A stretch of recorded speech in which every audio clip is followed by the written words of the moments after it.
listening to Counterculture Radio. I'm your host, Dan Schultz. We have Jim Willie of GoldenJackass.com, editor of the Hat Trick newsletter. Welcome to the show.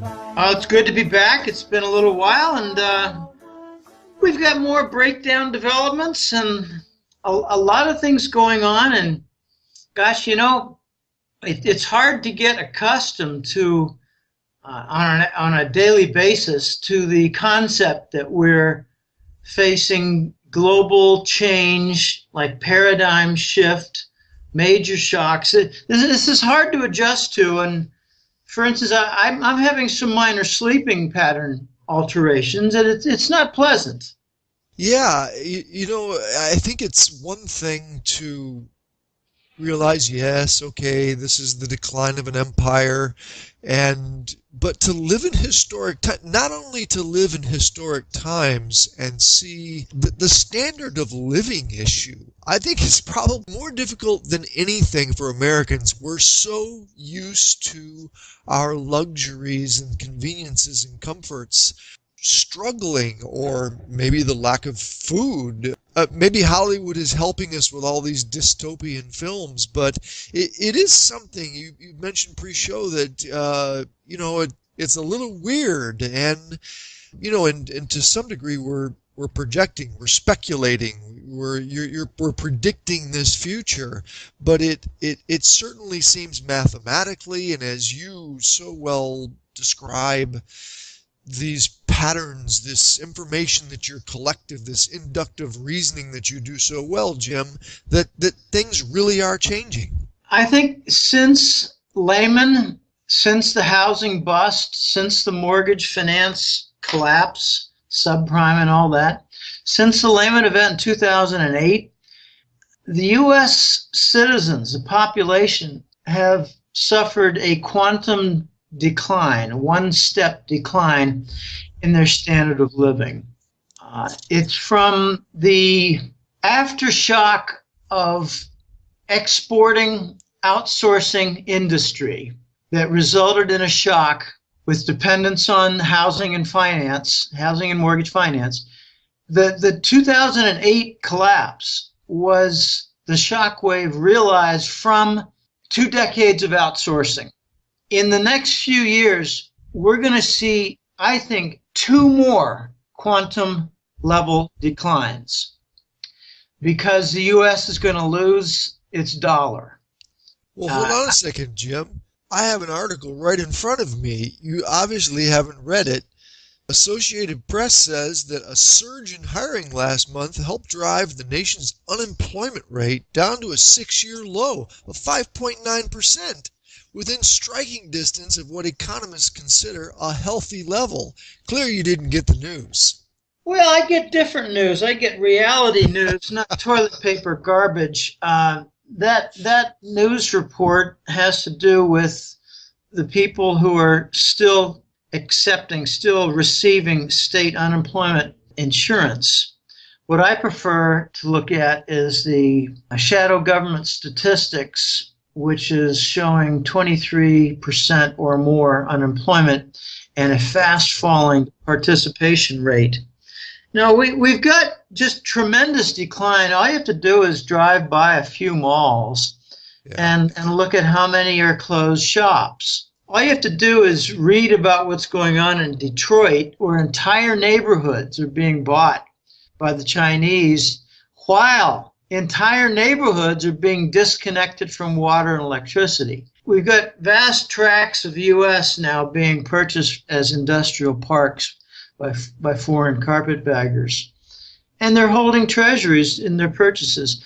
We got a lot of weird things going on right now. The suppressed gold price has resulted in quite a few mining companies cutting back on budgets for exploration and projecting as an industry a 50% decline in gold mine output in the next year or two. So, these are end game characteristics, and I'm getting more and more indications on what this end game is looking like. But I believe Europe, especially Germany, is critical for the quantum changes to come for the United States. Jim, Russia and why China. is Germany so important? Well, Germany is the powerhouse European economy.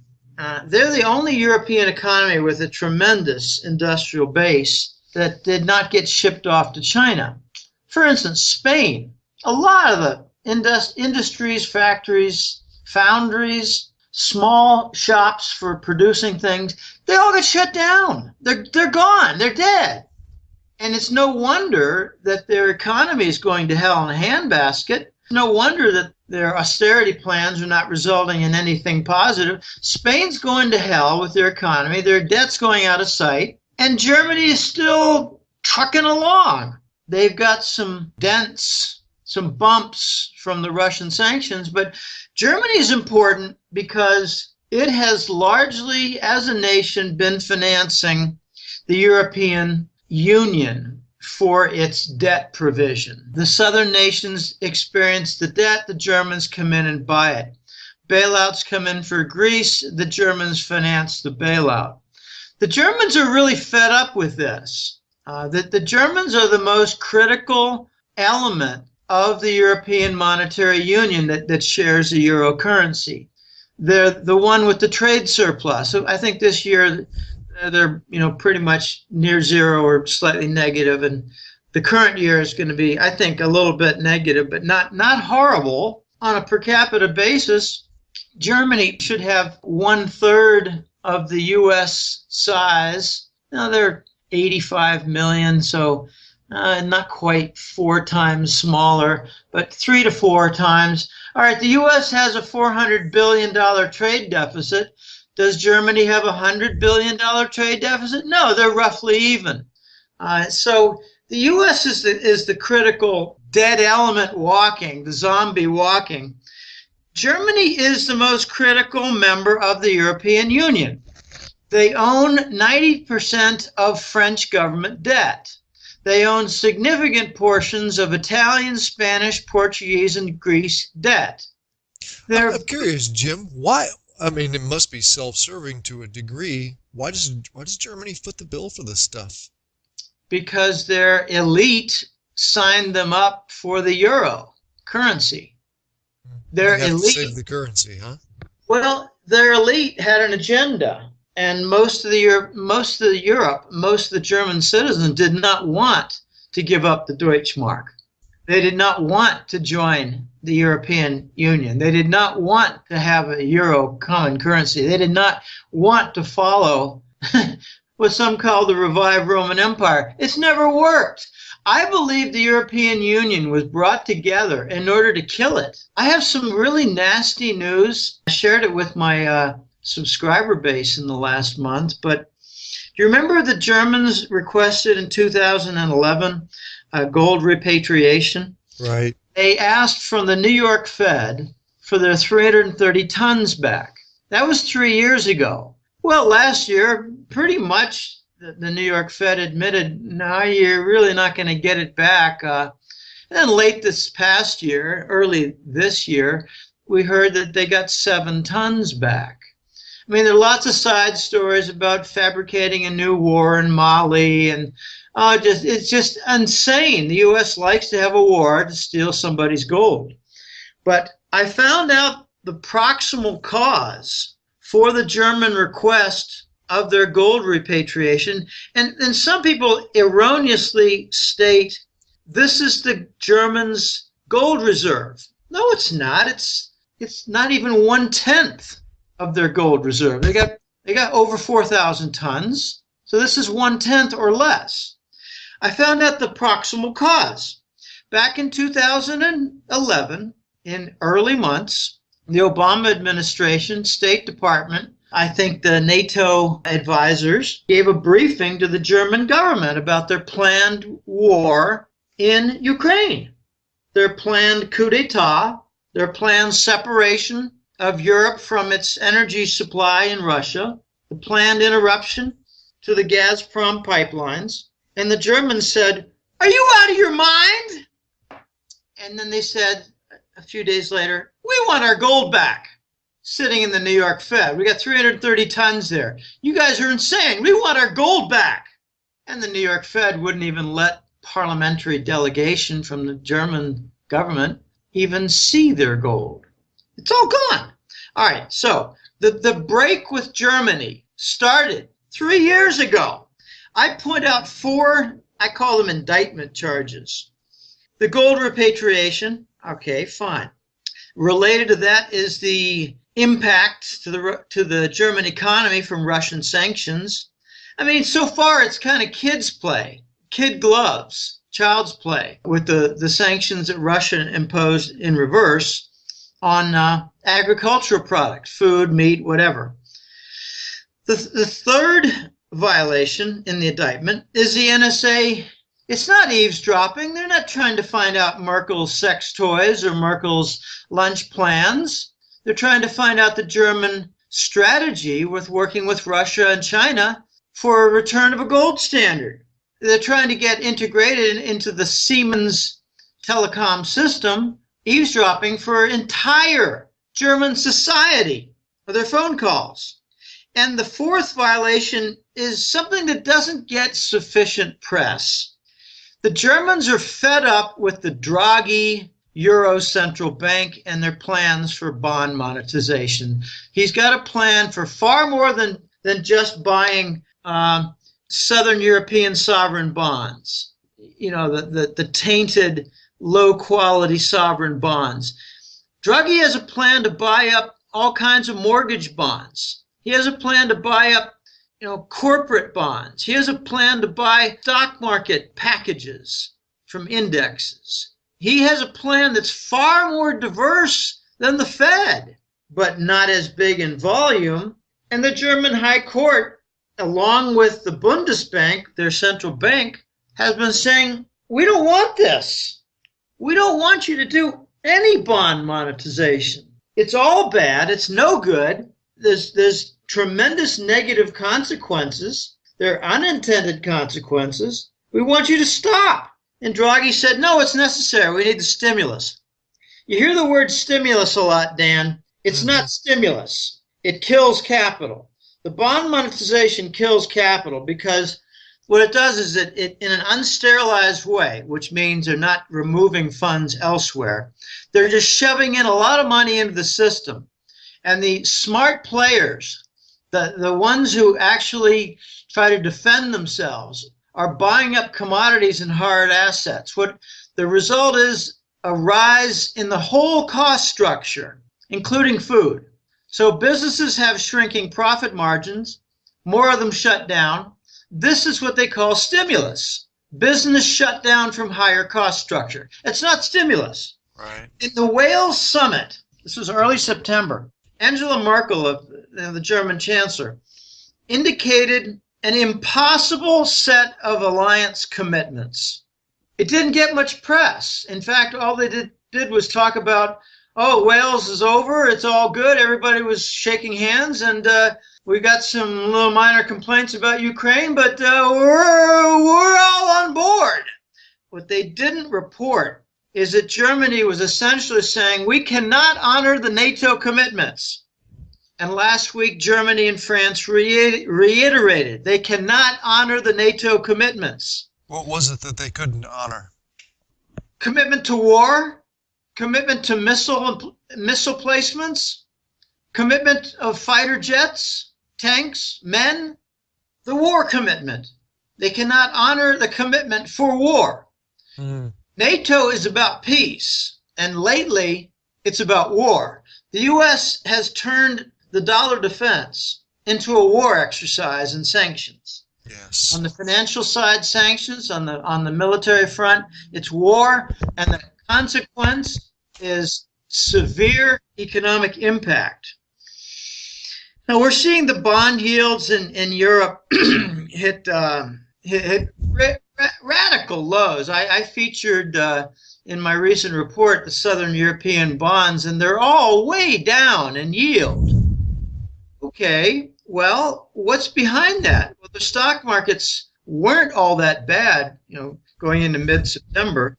So you had stock rally and bond rally. Can you say the Draghi Euro Central Bank? They're buying up the stock market. They're buying up the bond market.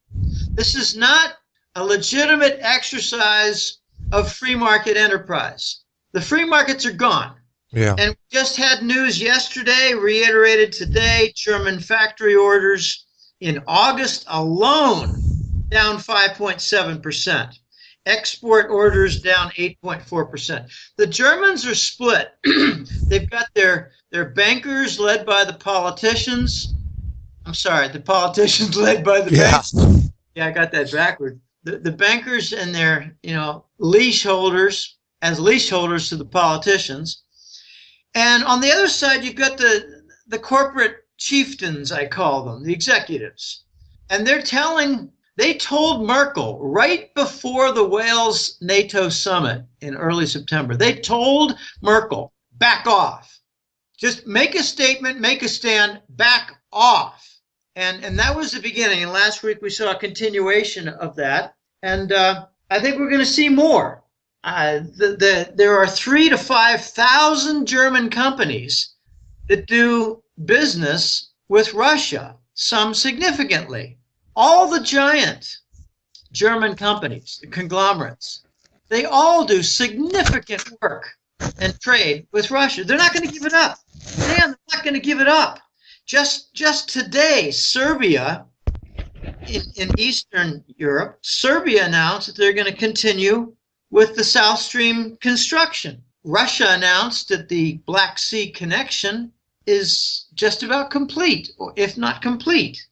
So we're seeing many nations pay lip service to the United States government while working with the Russians quietly. I'd like to have access to NSA files and hear actually, who do the, in quotation marks, leaders of Germany and these other nations, who do they listen to? Do they listen to the bankers? Who do they follow? Or do they listen to their corporate master? I wonder, to the degree, do they really care about their people and their economy? I suspect that half of these people are sociopaths and the other people are just concerned about themselves and getting elected, or how much money they have. I wonder if Merkel really does care about the German economy. They're following orders, Dan. And the tough question is, whose orders? I have a rough idea, and it has to do with the agenda of dragging down the European economy, the European system, the whole financial structure, while the U.S. is being dragged down, and the installation of a Western Europe and North American totalitarian fascist state.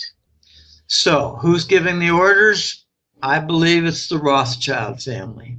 They're the owners of over 80% of the global central banks. The major owner, major partner. There are only a few central banks in the world that are not run by the Rothschilds. They are Iran, Syria, and North Korea. All the rest are basically run by Rothschild entities, partners, or people who take orders. Even Russia. Perhaps not Russia. I left them out. There's a lot of debate right now as to what extent that family has for Russian and Chinese central bank dealings.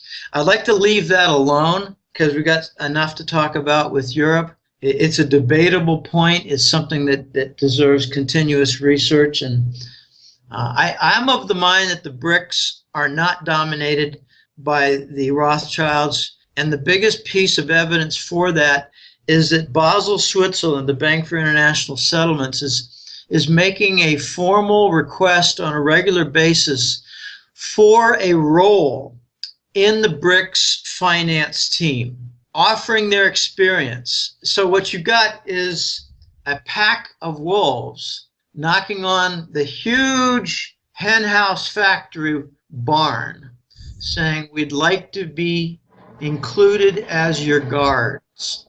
Will this fracturing of NATO and Germany, and will they break off in time to save a regional or a world war? I think it's pretty clear that the economic damage and the truce in Ukraine, followed by the continuation of the Gazprom pipelines, will ensure that Germany and most of Europe will turn their backs on the United States. Yeah, wow. I think the economic impact of the Russian sanctions is devastating. The lesson is pretty simple. Join the U.S. and lose your economic footing with a very serious impact. Recession, industrial output decline, job loss. These are the fruits of U.S. alignment. So join the Ukraine war with sanctions, only to lose a large trade partner with huge potential in Russia. Russia is European. Their Siberian side is where a lot of their mines and their drilling, their resources and minerals are east of the Urals, but they've got a European entity, and what the U.S. is trying to do is cut off Russia, European Russia, from Europe, and it's just not going to work. The Kremlin gave a sample of the cutoff taste with the blockade of food, that's the reverse sanctions of food imports. And the most devastation, the greatest damage, is with Spain. They're seeing their food rot. The Russians were ready, and they got a South American alternative supplier. I think it was arranged during the World Cup when Putin and Merkel were talking with the Brazilian leaders in the elite box at the World Cup finals.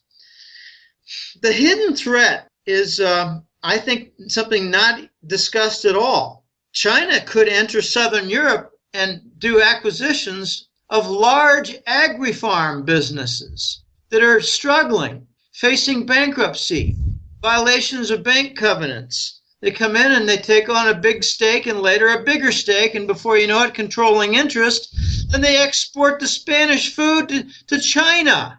So this is not in the news. Notice the Kremlin has not used their big natural gas card in a big way. It's a huge card. It's a powerful thing. I hear the phrase of sword of Damocles. Yeah, okay. They have not said, hey, look, stop all your sanctions. Just stop it, or we're going to cut off all the gas to Europe. They haven't done that. They have a dependence of income from the European purchase of their oil and gas. Just a quick fact, of all the German natural gas used, 40% comes from Russia. In Germany, of all the crude oil used in Germany, 30% comes from Russia. So they're not going to cut that off. And if they do, they'll kill their economy. So the economic impact of the Russian sanctions is very, very harsh. The changes have already begun. There have been some minor cutbacks, like in Poland. Poland's getting special treatment because they threatened also, they threatened a couple things regarding Russia. They said, we'll do some reverse flow and help out Ukraine.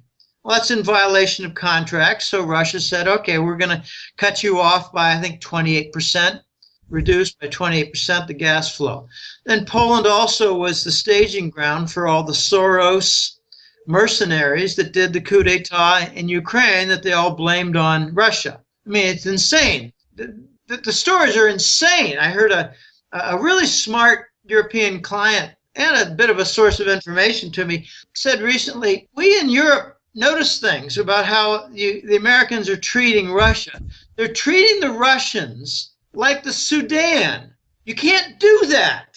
You can't have a coup d'etat by Langley, the CIA, by Soros, and by another security agency starting with an M. I call them mass wipes out of a southeast Mediterranean nation.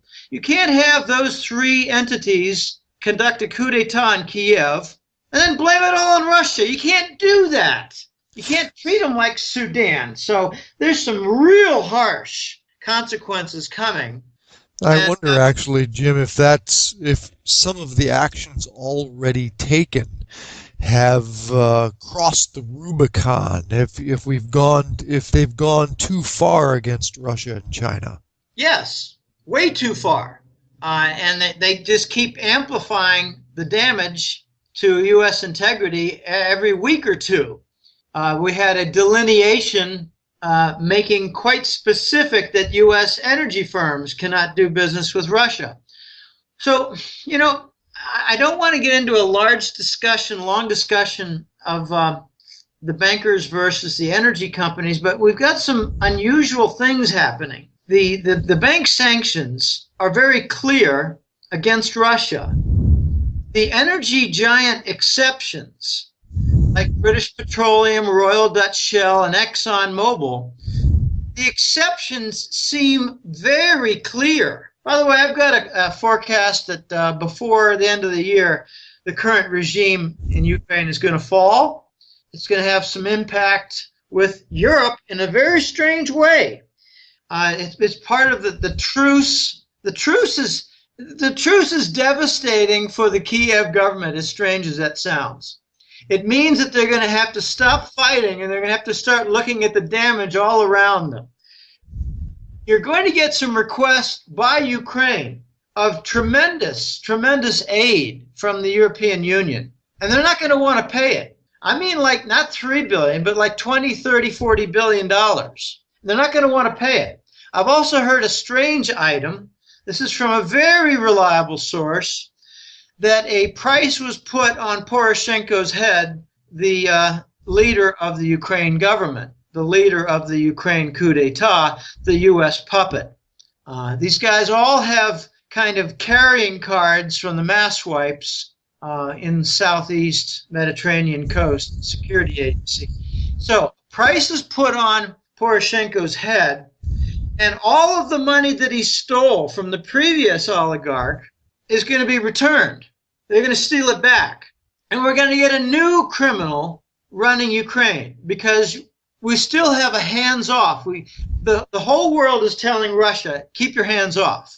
All right, we'll get a change of the guard of a different criminal, and maybe another couple or 3 regime changes in the future. We'll see a Russian participation, and we'll get a legitimate leader who's more honest. I think by the end of the year, you're going to see a regime fall and a new one come in. The end of this year, yes. Oh, they're not going to make it through the harvest season. They got food problems. They may have only planted 80% of the fields in Ukraine, in their rich western farm fields. But what about the commitment of trucks, farm machinery, men, diesel, roadways being accessible? I think they're going to have a disaster in getting the harvest to market. It's going to be a general disaster, causing a food price explosion, a food shortage problem, and they're not going to get through. These guys are already bugging out. I heard in mid-September that the ministers in the various offices in Ukraine were leaving the country. So I don't think this regime is going to last much longer. If your predictions come true before, how accurate have you been?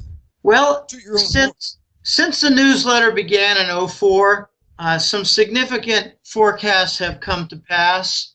I made forecasts at the beginning of the newsletter in 2004 and 2005 that the U.S. housing market would go bust and we would have a complete collapse of the mortgage finance market, and the result would be grotesque insolvency of the U.S. major banks. I think that all came true with the Lehman event, and the confirmation came when the Financial Accounting Standards Board in April 1st, 2009 announced, blessed by the U.S. Congress, that all these big banks can cite whatever they want for their assets and portfolios. They can value them all. Don't worry about mark to market. Mark to market is kind of an inconvenience. So that was one. I had a forecast a month in advance of the Lehman collapse. I got tipped off by the voice. I was telling clients in early and mid-August of the imminent event on the weekend of September 13th, 2008. I was told 3 entities would fail. I guessed 2 of them, Fannie Mae and Lehman. I did not guess AIG. But that's okay. The voice told me no one even guessed 1 of all the people he asked. I got 2 out of the 3. All right, the next correct forecast of significance that I had was, I said, following Lehman, we're going to go down to 0%. And then the next one I had was once we got the near 0%, I said it's going to stay there forever. And that's turned out to be true. Here we are 5 years later. Then the next one I had was I said we're going to have monetary easing, a QE event. So that came in 2011. Once we got that, realizing the correct forecast, I said the QE would go on to infinity with multiple layers of the same QE bond monetization, all of them unsterilized. And we got that. Okay, Jim, Pat, you don't need to list them all. I just wanted to let the listeners know that you've been spot on. Yeah, well, there was a more recent one to close off that string. Yeah. A lot of them have been monetary types, but here's a zinger. Back in the summer of 2013, the Fed, on the closing months of Bernanke, he was talking about taper talk. We're going to taper QE, and it roiled the markets, roiled a lot of things. I said, he's a liar. I said for 3 months straight, June, July, August, he's a liar. QE is not going to be reduced. Volume will continue. They depend on it critically for the interest rate swap derivative. 0% money comes in, short-term bonds, short-term bills, and it gets transformed into artificial long-term bonds. Demand, all the bond demand now is artificial. There are no buyers at all, except for tokenism by China and maybe Japan. No buyers at all of U.S. government debt, $1 trillion a year. Okay, I said they were a liar in September. I was proved correct. And now I'm saying that they're lying on the tapering. We're really not going to get confirmations because no one wants to talk about the increase to QE. I think we're going to get an explosion of QE, Dan, as foreign nations dump their treasuries when they realize they're not needed to buy crude oil. And that's coming up real soon. Why I like to have you on the show is you not only have inside sources, but you see the patterns and you have a deep understanding of what actually is happening in the world. There seems to be a U.S. government strategy here. I think it's a failed strategy regarding Europe. It's like they're courting the fringe and they're losing the core. Here's what I mean by that. They're courting minor nations.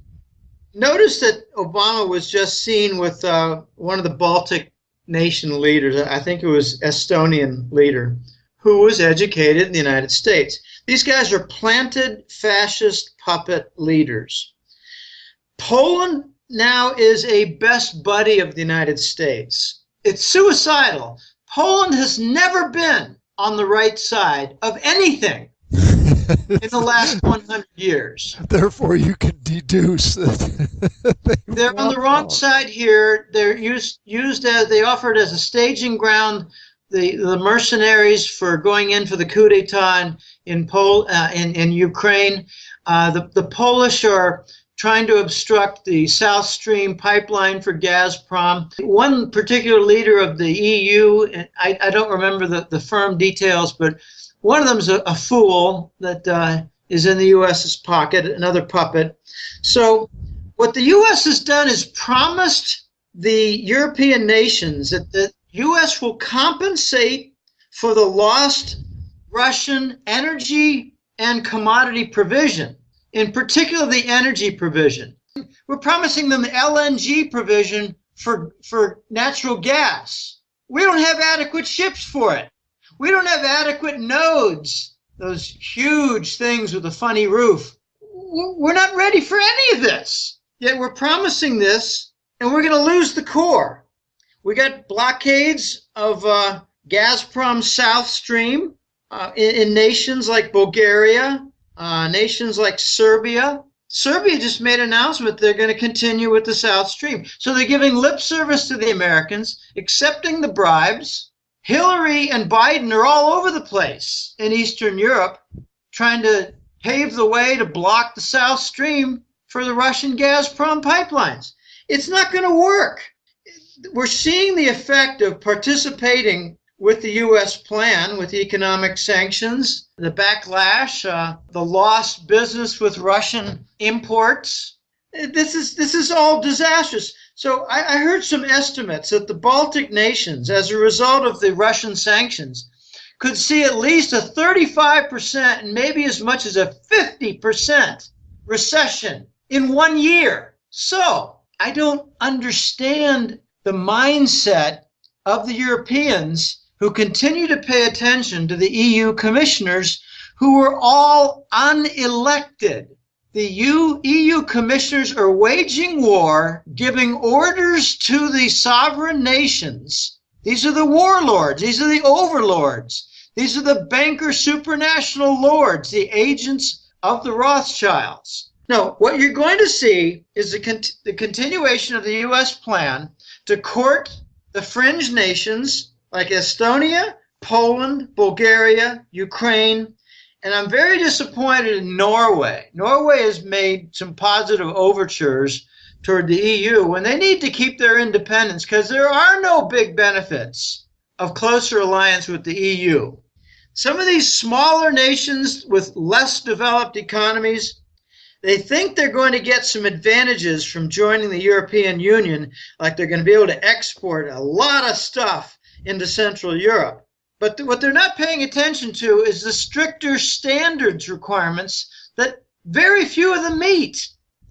Ukraine does not meet the EU standards. So where's the benefit? Ukraine is an absolute disaster. And Norway's so self-contained. They actually do pretty well there and even have food policies where all of so many percent, 80-90% of all of their food has to come from Norway, which is why you don't find vegetables there. I mean, they're sustainable compared to other countries anyways. Yeah, they've also got what they call the pension fund. It's their sovereign wealth fund. And I believe it's valued at something on the order of $600 billion. So it might not be growing much lately from the declining oil price and declining North Sea output from their platforms. The best offshore engineers in the world are in Norway, State Oil. And to jump on a sinking ship, this doesn't sound like a good move for Norway. No, they're seeing some advantages. I don't know exactly what's going on. I think there's more blackmail and violent threats involved than meets the eye. I'll give you one example. In 2011, there was an example in Oslo of a bombing incident. Again, the lone gunman, the lone worker, the lone guy in the violence. This is the same old CIA pattern. And what I heard behind the scenes was London was experiencing bank insolvency problems, and they wanted a giant infusion of Norwegian funds from their big sovereign wealth fund called the pension fund, Norwegian pension fund. They have $600 billion, and Norway told them, screw you. We don't want to get involved with your London bankers. You're a bunch of criminals. We don't want to get involved with you. You've got ulterior motives. We don't trust you. Weeks later, months later, they had an Oslo bombing incident. This is insane. We were told that Islamics were all through Norway causing problems with violence. God, this is nonsense. Yeah. It's so sobering to realize that I used to be a red-blooded American, Jim. It's so sobering to realize that America is the biggest terrorist in the world. No doubt about it. How awful. To defend the dollar, we've resorted to war. Yeah. In 2005, South Korea made an announcement that they were going to diversify some of their treasury bonds. They thought they were overweighted. The next thing you know, a week later, the United States Navy did some military exercises off their coast. We made some phone calls, and they changed their mind. That was subtle. Ukraine's not subtle. And Fukushima is not subtle. The Japanese made an announcement that they were going to be working closely with China for a regional new currency, gold-backed. A couple months later, Fukushima hit. Yeah. These are not natural events. Yeah, we have HARP. Yeah, that's best not to get into that. Let's just say that it happened, Yep. And Philippines announced they're going to work closely with the Association of Southeast Asian Nations, ASEAN. They wanted to work on the regional currency. They had back-to-back hurricanes. They'd never had many hurricanes in Philippines. They have some, damaging typhoons, but nothing like that. A couple months later, the U.S. signed a huge military pact to expand, not just continue, their military base rentals, releases. Now, to defend the dollar now means go to war. Any nation that wants to drop the dollar from their trade systems is branded a terrorist, is given sanctions, is treated to propaganda, and we go to war. Yeah, it's not very appetizing, isn't it? It seems like they have no choice. But you're still predicting that the network is going to fall apart, that they are going to jump ship. I think they already have. Germany's already decided to work closely with Russia and China on the new BRICS currency. They're not going to adopt, this is a wrong forecast of mine. It's not, it's wrong. It's more like a delayed and an altered event. But in 2009, I was told that we might have a Nordic euro that was gold-backed. And its architects, designers would be, participant members, would be Germany, Austria, Netherlands, and Finland. They would break away from the EMU, European Monetary Union, meaning the common euro currency union. And those four nations would go on their merry way. Well, it didn't happen, but what I'm hearing now is those same four nations, those are the ones with trade surpluses. They're the ones who finance the pigs nations of, Greece and Spain and Italy and Portugal. These four nations are going to go straight, with Germany leading, go straight to the BRICS gold and silver-backed currency. And the letters of credit, the gold trade notes, the letters of credit. And this is kind of an end game scenario, but when the dollar is used far less, you're going to see nations say, we don't want any more of your treasuries, we're trying to get rid of them. When the Saudis announced that non-dollar payment for crude oil, and then all of OPEC does the same, you're going to see a lot of nations of the world say, we don't want any more treasury bonds. We're trying to get rid of what we have. So the U.S. economy is going to struggle to be supplied with imports. The U.S. is going to have to abandon the dollar because it's not going to be good anymore. This is when the shockwave hits the United States and the standard of living goes down a couple of notches. The U.S. is going to have to print a new dollar, launch a new dollar. I'm calling it the Scheiss dollar because that's German for shit. The new Scheiss dollar is going to come into being. I'm hearing that there are some printed. They're blood red, which is very appropriate for the Satanists who are running the U.S. government and the banking industry. I'm hearing that it's going to be devaluated twice. The Chinese have demanded that it be devaluated by 50%. And the U.S. said, well, how about 30% and then later another 30%? The Chinese said, that's fine. We're not in control of our finance anymore. The Chinese now own the J.P. Morgan headquarters. I believe they are now principal partners in the Federal Reserve itself. So the U.S. is going to have a panic to supply its imports, to supply the economy via imports, because the Treasury bond is not going to be good anymore, which means the dollar has lost its currency reserve status. When they go to the new currency, it'll have to stand on its own. Well, what are its fundamentals? So you've got a $1 trillion debt, no buyers of our government debt securities. Not the best formula for success. The new Treasury dollar, Treasury note dollar, as opposed to Federal Reserve note dollar, the new Treasury dollar is going to be devaluated out of the gate by 30%, followed by another 30%. And if you're looking for an example, look at Venezuela. Almost exactly that happened. And devastating effects, not only on import prices up 200%, but other devastating effects where the nation is struggling to maintain its currency and takes its output that it does have and exports it, like food, like industrial output, like tires, who knows? All kinds of things made in the United States are going to be exported to try to relieve the imbalance for our currency and to prevent a third 30% devaluation. Which creates inflation. and also creates shortages. Yes.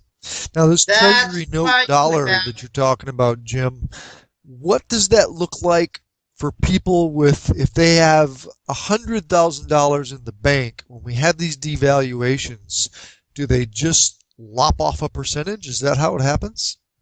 I don't have the answer to that. I only have conjecture. I mean, it's not like I called up JP Morgan to get answers. I mean, you can try 1-800 Lucifer. You might get customer service at JP Morgan.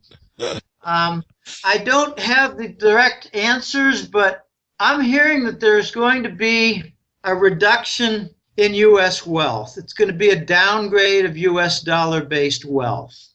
And that would seem to me to be consistent with stock account and bank account devaluations. So I think, yes, that could happen. I don't know for sure, but it seems logical. I'm also hearing that the debts will not be adjusted. So you're going to have a harder time paying off the debts. Yeah. And there's precedent of that in Mexico in the mid-1990s. The debts were not altered. The currency was worth less. So people had a bigger debt burden as a result. So it's all coming. It's inevitable because we've abused the dollar after we forfeited our industry. I like to point out the major exports from the United States are fraudulent treasury bonds, defrauded mortgage bonds, diabetes, genetically modified food seeds, and fast food hamburgers that aren't really beef. And inflation. The United States has no freaking idea what capitalism is. Yeah, we've abandoned. Our idea of stimulating the economy is print money, cover bonds, hand money to people who don't work. That's not capitalism. So as you stimulate, so-called, with this QE and bond monetization, you raise the costs, you lower the profit margin, you shut down businesses, you remove capital in the form of equipment from active usage, you lay people off, and how do you respond? You print more money. And this is a colossal, vicious cycle to wreck the U.S. economy. And I think it's done somewhat intentionally. You think it's planned? Obama, I was told in '08, was selected, not elected. And his mission was twofold: wreck the U.S. economy and bring about the end of the dollar. How's he doing?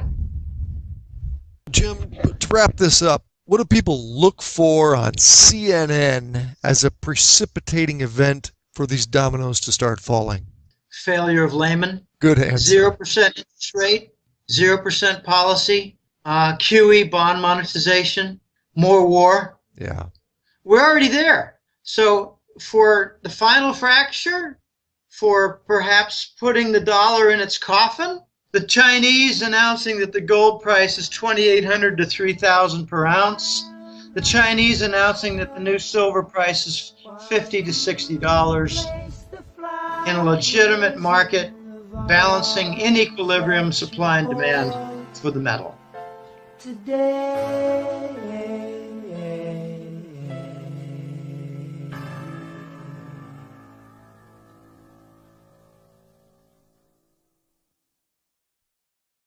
101.1 FM KFUG Crescent City.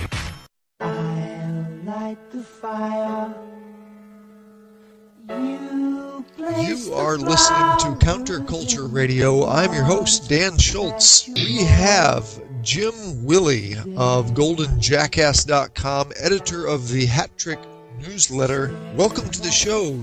It's good to be back. It's been a little while, and we've got more breakdown developments and a lot of things going on. And gosh, you know, it's hard to get accustomed to on a daily basis to the concept that we're facing global change, like paradigm shift, major shocks. This is hard to adjust to. And for instance, I'm having some minor sleeping pattern alterations, and it's not pleasant. Yeah, you know, I think it's one thing to realize, yes, okay, this is the decline of an empire, but to live in historic not only to live in historic times and see the standard of living issue, I think is probably more difficult than anything for Americans. We're so used to our luxuries and conveniences and comforts struggling, or maybe the lack of food.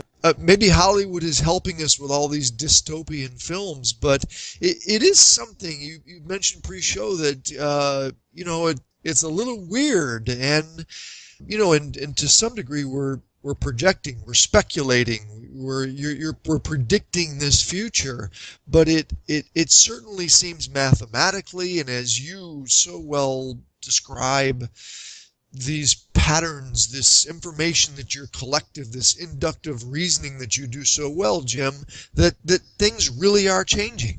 I think since Lehman, since the housing bust, since the mortgage finance collapse, subprime and all that, since the Lehman event in 2008, the U.S. citizens, the population, have suffered a quantum decline, one-step decline in their standard of living.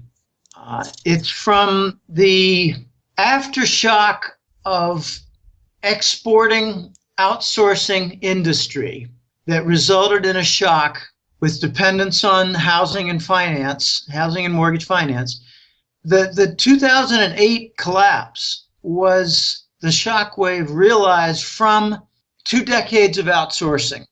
In the next few years, we're going to see, I think, 2 more quantum level declines because the U.S. is going to lose its dollar.